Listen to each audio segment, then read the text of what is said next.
ইবাদত মানে হলো নামাজ, ইবাদত মানে হলো রমজানের রোজা। না না না, আল্লাহ পাক বলতেছেন যারা প্রকৃত ঈমানদার হবে, আল্লাহ বলছেন বান্দা আয় আয় আয়, যারা ঈমানদার হবে তোমরা শুনে না, ঈমানদারের মুমিন বান্দা পায়ের নখের কোনা থেকে নিয়ে মাথার চুলের কোনা পর্যন্ত আমি আল্লাহ পুরো বডিটা ইবাদত করে দিয়েছি। জোরে বলুন নারে তাকবীর। পুরো বডিটা ইবাদত, মুমিন বান্দা হাসবে ইবাদত, মুমিন বান্দা হেঁটে হেঁটে যাবে ইবাদত, মুমিন বান্দা পায়খানা করবে ইবাদত, মুমিন বান্দা পিশাব করবে, এটাও ইবাদত। তার মানে হলো পুরো জিন্দেগিটা মুমিন বান্দা যতদিন বাঁচবে পুরো জিন্দেগির প্রত্যেকটা সময় এই মুমিন বান্দার জন্য ইবাদত। हकीकत से ये दुनिया बेखबर है, दुनिया की नुमाइश पर नजर गए। सुनी मंडली, এবারে মুমিন বান্দার যদি প্রত্যেকটা ক্ষেত্রে ইবাদত হয় তাহলে কেন কেন কি তাহলে হবে? বান্দা পায়খানা করবে এটাও ইবাদত। বান্দা তুমি যদি আল্লাহর নবীর ফর্মুলা অনুযায়ী বান্দা পায়খানা করতে যাও তাহলে বান্দা তোমার সওয়াব হবে। আর যদি শয়তানের কবলে পড়ে তুমি পায়খানাতে যাবে, ঢুকবে আর বাইর হবে, তুমি দোয়া পড়লে না, রাসূলের সুন্নাত মানলে না, ইবাদত হবে না। সুধী মণ্ডলী, তাহলে কি বলবে পার আজকে সমাজের যে বুরাইটা হবে? ও মুসলমান বলুন তো, মুমিন বান্দা কোনদিন কোরআন হাদিসের পক্ষে না বিপক্ষে? জোরে বলেন, পক্ষে থাকবে না বিপক্ষে? পক্ষে। তাহলে আপনাদের এলাকায়, আপনাদের এলাকার কথা বলছি, আজকে 12টার পরে কি হবে আপনারাই জানেন। কি হবে আজকে? 2024 নাকি? ডিজে চলছে কোন জায়গায় দেখছে? চলছে। মুসলমানের ছেলে মেয়েরা আছে তো? আছে। থাকতে হবে না। দেখেন, 1 জানুয়ারি যদি আমরা না পালন করি তাহলে আমাদের ঈমানের দুর্বলতা হয়ে যাবে, তাই না?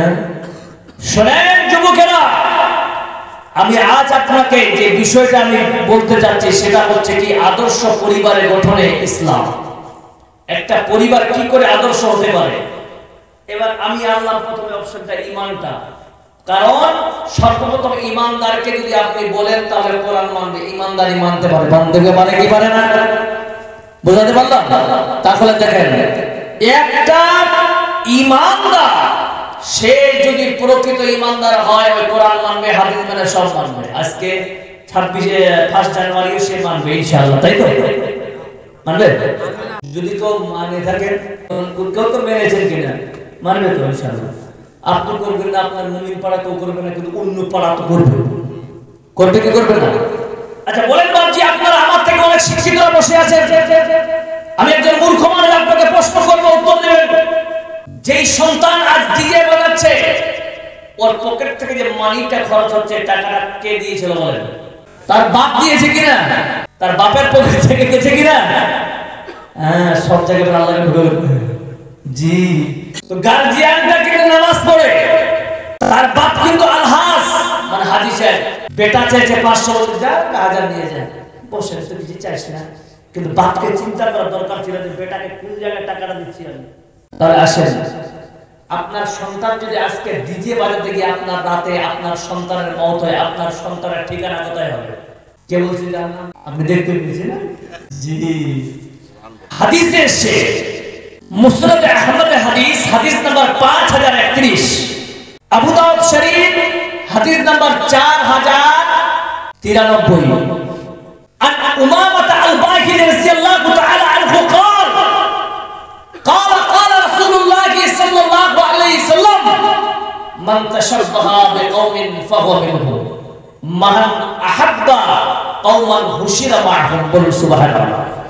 যেই ব্যক্তি যেই কওমের অনুসরণ করবে কাল কিয়ামতের মাঠে তাকে তার সঙ্গে আল্লাহ হাসর করাবে। এইগুলো হচ্ছে কার কথা?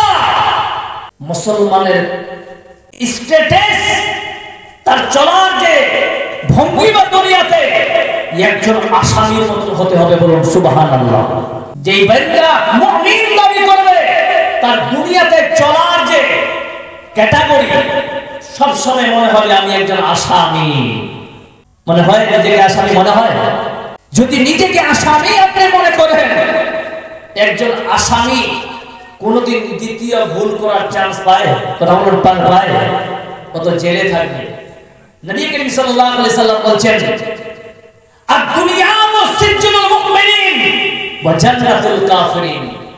মুমিনদের জন্য, এখানে মুসলমান বলেননি, নবী করিম সাল্লাল্লাহু আলাইহি সাল্লাম বলেছেন মুমিনদের জন্য এই দুনিয়াটা হচ্ছে জেলখানা স্বরূপ।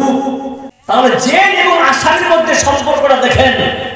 সুধী মণ্ডলী, একজন বান্দা যদি জেলখানায় থাকে তাহলে আসামি ছাড়া কাউকে জেল দেওয়া হয়, জোরে বলেন। আর আসামি বান্দা সব সময় কেমন থাকবে? নিজেকে অপরাধ মনে করবে, আকারে কেন তাকে মার্ডার করলাম।